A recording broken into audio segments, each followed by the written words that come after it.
Welcome, fellow Mageineers, to a quick overview of the characters inside Junkyard Juggernauts.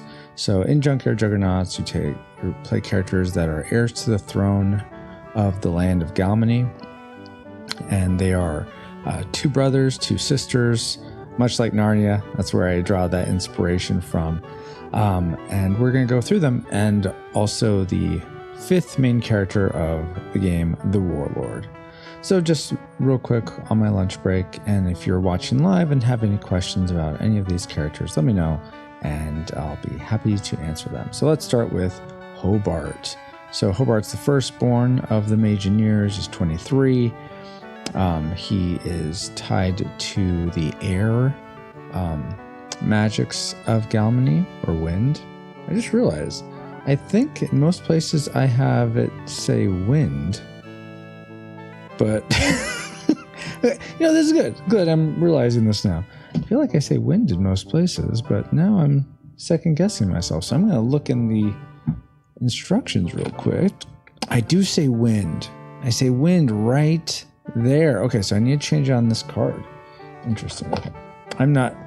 That's going to be it for the final version, but regardless, it's tied to the wind magics. So this little air icon, let's see if I can get really close. It looks like a little wind blowing. That's the sort of the icon we use for wind inside of Junkyard Juggernauts. I tied that icon to the A key because W was used for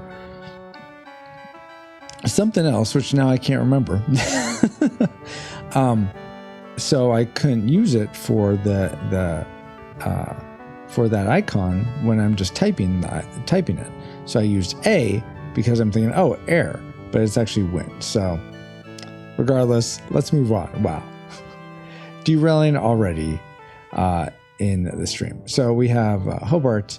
I have a little blurb of flavor text. And then if we flip it over, we'll look at, so for all the Mageineers, they all have these same basic attacks. They have the total attack, where they're going to take their attack strength and reduce the defender's attack strength by their total attack strength. They have a targeted attack, where they actually pick a certain limb they're going to target to try to destroy and have all their damage all their attack strength directed there. But you roll a die, and if you roll a 1, you miss. If you roll a 6, you get double damage. So that's kind of cool. And then they have their focus charge, which allows them to transfer any charges they have at the start of the game to their Juggernaut, either arms or torso, for benefits. Then they have all the same reactions. They have the first reaction is, except I'm blurring it because it wants to focus on my hand. Come on, reactions. Let's focus there. Okay, reactions. Let's try this. Reactions. Dispel, where you use a potion to cancel a attack or a action against you. A speed block, where you can absorb all the damage coming towards you into your highest power limb, or highest metal limb. Metal is sort of the resource you have in your limbs for your sort of the HP of the limb and also its strength. Or you could counterattack here if you have any available any charges on your Juggernaut in order to do that. So, and then for Hobart, he has 3 available charge slots, and if he were to get those charges onto his opponent, he has that would give them the negative charge of shocked, or the shock effect, which means they get -2 to their attack strength and speed for each negative charge, or each negative charge on the opponent. So let's say he gets all 3 charges on the opponent, then Hobart's opponent would be essentially down 2 times 3. Yeah, 6 attack strength. So their metal wouldn't be reduced, but their effective attack strength would be reduced by 6, and their speed would be reduced by 6. So that can be pretty good, especially when your total the attack strength of the opponent could be different, but that is Hobart. Next up, we have Riviera. here's Riviera. Let me start with the cool art my friend Paul did. So Riviera is 19. She's actually, her and, we'll just put them both because they're twins. Her and Malcom are actually twins in the lore of Junkyard Juggernauts. They're both 19. Riviera is tied to the water magics of Galmany. Malcom, also 19, is tied to the earth magics of Galmany. And much like Hobart, which we just went through, they both have the same basic actions and reactions, and they both have the same number of charges. Something I neglected to say with Hobart was he actually gets to start the game with a charge already. And hey, Bran, and that's offset with Riviera and Hobart. They get 4 charge spots instead of just the 3 that Hobart gets. Let's see. Oh, wow. That card art looks really nice. Yeah. My friend Paul, who I did the podcast with, did a fantastic job. You've been on the podcast. He did a great job with these art pieces. Anyway, let's go into the specific abilities, specific negative charge effects that Riviera and Malcom have. Riviera has something called Rust, or Rusted Juggernaut. So if a negative charge from Riviera is on your or the opponent, is on Riviera's opponent, then they get the effect of disable 1 limb per negative charge for each action. So each time they take an action, they're going to disable a limb for each rusted charge or negative charge from Riviera on them. So if you're able to get 4 charges, it's possible, it takes some doing, but 4 charges, or 3 in most cases, but 3 or 4 charges on your opponent, essentially they would have to, every time they take an action, they have to, you are first, Paul. They would have to disable 4 limbs. That is catastrophic. You don't want that to happen to you. So you'd have to use a potion right away to restore or renew. Your Juggernauts, so that wastes a whole action. And you'd also have to use something else to get those charges off you. So that could be really bad. So it'd be really, really hard to get 4 rusts on an opponent, but it could also really hurt them. Then for Malcom, how are you doing, by the way, today, Paul? For Malcom, he has Envenomed negative charge. So if he gets his charges on his opponent, then every time their attack strength is reduced by 1d6 per negative charge for each action. So each time they take an action, they're going to roll however many negative charges they have on them. They're going to roll that many die, and whatever the sum is, that's how much their attack strength is reduced. So you could get negative attack strength. It wouldn't hurt them if they had that, but essentially it would make their attacks meaningless. Let's see, I'm doing fine so far. Dun, dun, dun. All right. So that's Malcom and Riviera. Now we'll get to the baby of the group, Saffron.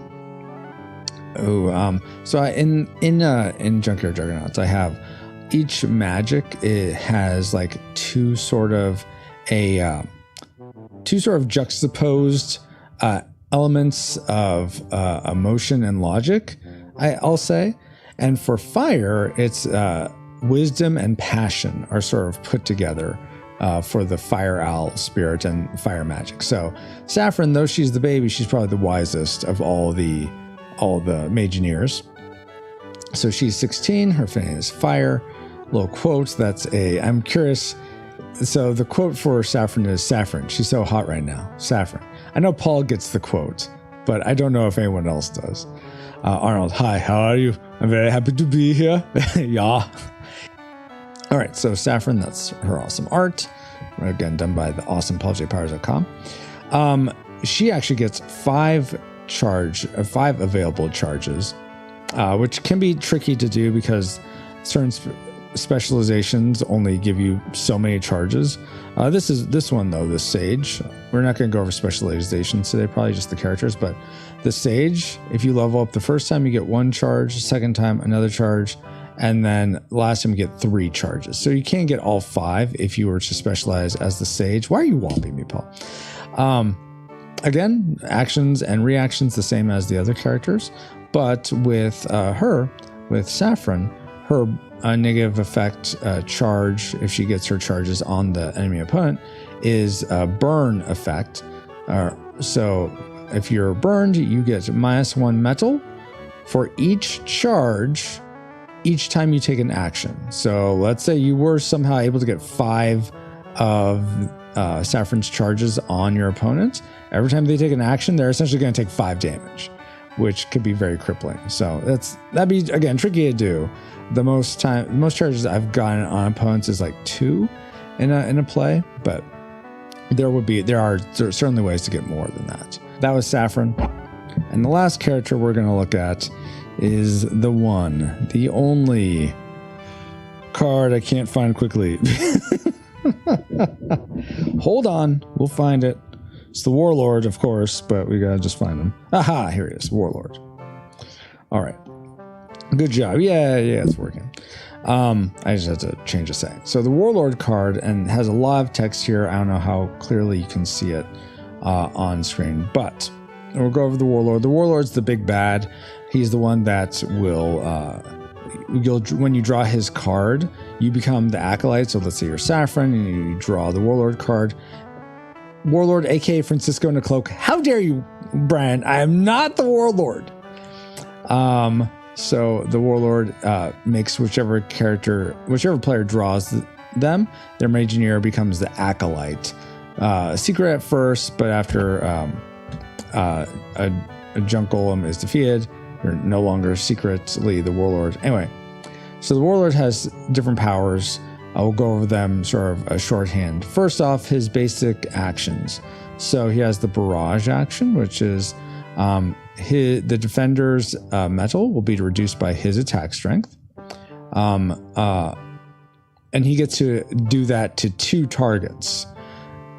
If the targets have blood charges on them, then it's just his full attack strength, the Warlord's full attack strength. But if there aren't any blood charges on his targets, then the first target, his attack strength will be normal -5, and the second target will be his normal attack strength -10.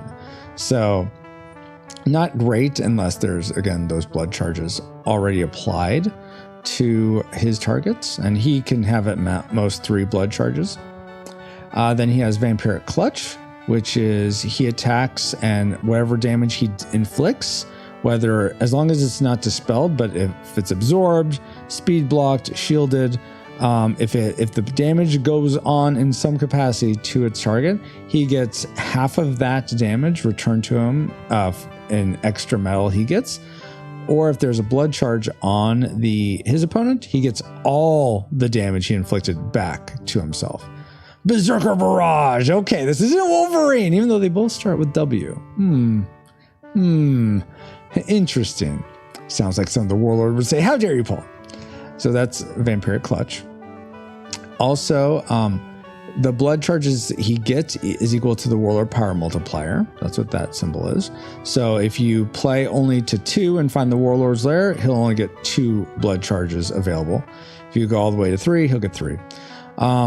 After each time he takes an action or a reaction, he will get to do a free focus charge. So he'll get to move any blood charges he has onto his Warmock or back if he needs them.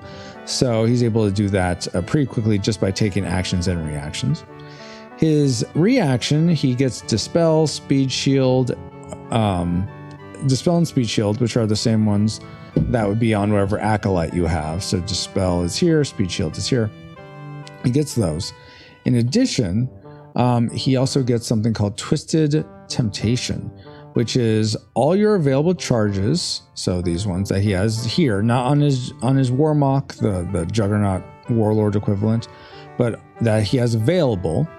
All your available charges, charge count plus 1d6. You're going to roll 1d6. That equals your essentially temptation amount. And then whoever attacked you, because a reaction is in response to an attack, whoever attacked you then has to make a choice. They can either keep fighting the Warlord, which if they do, they're going to then, even though they just attacked, inflicted some damage on the Warlord, now they're going to take wherever this temptation value is. So let's say you have all three and you roll a 6. Now it's 9 is your temptation value. So if you want to keep fighting the Warlord, you're going to take 9 damage. It's like a pseudo counter attack that the Warlord has. Or you can decide, you know what? Warlord, you're not too bad. I'm going to join forces with you. So you can actually join the Warlord's team, and you get wherever that temptation was added to your metal. So if maybe you're very low, you attack the Warlord, he could tempt you probably pretty easily to come to his side. You still can say no. You have the choice to join him or not, but it will influence what happens. Paul says, I will say for about every 3 months or so, you have a creative gift for making a complicated game even more complicated. How am I making it more complicated? This has been the way it is for a while now. But I asked on the Discord if there's any element for people who have played the game that's the most confusing. What is it? Because I'd love to talk about answer those questions in this format. Brian says, I've had plenty of games where the Warlord did more to help Galvany than the other characters. It's only fitting that everyone joins him in the end. Yeah. See, the Warlord just really wants, if everyone just did what the Warlord said, we'd all be good. Come on, guys. Okay, finally, the Warlord has something called Sacrifice Acolyte. You can sort of imagine what happens there. But essentially, you have, let's say your Acolyte is Hobart. Hobart's the Acolyte that you have as the player. When you're playing solo and the Warlord is the opponent, he doesn't have an Acolyte. But when you're playing another player, one of you is going to be the Warlord and the Warlord's Acolyte. So if your metal, I'm just reading this, if your metal as the Warlord is 0, like you've lost all the metal, all your limbs are to 0. They're not necessarily destroyed, but they're all at 0 now. You and a Mageineer each roll 1d6. If available charges, so these blood charges, of the Acolyte, so any available blood charges, the Acolyte has, plus your roll, so let's say Hobart has 2 charges available and you roll a 4, then you got 6. Your sum is 6.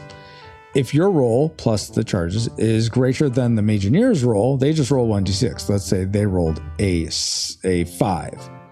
Then you discard your Acolyte. He goes away, and you get all your you set all your current limbs of your Warmock to their base metal value. Otherwise, you are defeated. So it's almost like not quite a second form, but it's almost like the turtles think they defeated Shredder. He's under the rubble, but no, he took the ooze, so now he's Super Shredder. Even though you're probably a little less super since you only have your base mental values, but that's neither here nor there. So that's the Warlord. So those are the main characters of Junkyard Juggernauts. I do hope to, based on how this does in the Kickstarter, to have Dawburn, who's sort of the Mageineer's tutor, to have him be a playable character. But that we are not going to get to that point. We're not going to get ahead of ourselves. Brian says, would the tutor character have his own element affinity, or will he be a blank slate or a wild card of sorts? So I was thinking Dawburn would essentially have no element. So each of these characters is tied to and has an affinity. His affinity would be essentially, how do I explain it? So in Junkyard Juggernauts, there's this the sort of proto stone that sort of gets formed into or used by all the different elements is this sort of jade teal stone. And that's what you can see sort of in Riviera's trident and Hobart's staff. They have those sort of jewel tones. And the Orbenezer, which is the unique orb you can get it's underneath one of the corruptions. That's that color. Essentially, he would use that. And he, in my character art form, he has a sword made of that jade protostone. And so essentially that would be, I'm not sure, I haven't gone through exactly what all he can do. If he can choose, like he chooses one element or he can choose all elements. I'm not exactly sure. That's a great question though, but I'm not to that point of trying to have to figure that out yet. Maybe when we get a little closer, I'll have that. I'll have it figured all out by the time we reach the frontier. Burr, burr, burr, burr. What's that sound? The frontier. Okay, but thank you guys so much. That's a great question. Definitely be thinking about. I will think in terms of a specialization, because I was thinking there'd be a specialization card as well as just a character card. So it's not just like, okay, well, these are, I mean, all the characters are kind of the same. There are some little differences. But I want him to be a lot more different. Like maybe he doesn't have a dispel, or I don't know exactly what he'll be that's different. Maybe he doesn't have charges and just has this special attack he can always do to help one of the other Mageineers, but then that won't work if you ever play him solo. So it has to be something that can work well for him and not everyone else. But I think that's what I would do, is no charges, just a special ability that he has, and then specializations that have, instead of different certain elements you need like, okay, you need a element. Okay, that's obvious. It's easy to do one element because you have a Juggernaut with 4 different elements in it. Maybe this one you need all different elements. This one is 3 that are all the same. This one is 2 that are different, 2 that are the same. This one is, you need 4 that are the same. And so it would be like matching, not necessarily the exact type, but you need a certain count of this number versus this number. And so that's why I was thinking would be how his specializations work. And coming up with these was one of the funnest parts of like, oh, what would be a cool thing to do, to have a character be able to do. So that's what I plan to do for Dauburn. And I'm not sure what his specializations would be. So right now we have Barbarian, Sage, Mystic, Rogue, Warden, Witch Doctor, Commodore, Pirate. Probably his would be like sort of maybe Tutor would be one, or I don't know, what would be like if he's a Tutor in Mageineering, like a exemplary craftsperson, Adept. Ooh, Adept. That'd be one. So he'd be Adept, or just Master. Master Craftsman, Master Mageineer, maybe Master Mageineer, and that allows him to construct. Maybe here. I'm glad I'm recording this. Maybe his specialization, he can specialize Master Mageineer, or Adept Mageineer, whatever we call it. And then when he completes, maybe he has to complete all these, and then he flips over and he has his own junk golem pet, and that's what Dauburn gets. Or maybe that's what his special here is. He collects charges to be able to open up a junk golem pet or something like that. I think that'd be a fun way to go. But anyway, we're going to be done. I have to get back to work, guys. Thank you so much for hanging out with me. And remember, I'm not the Warlord. Godspeed, Mageineers. Bye.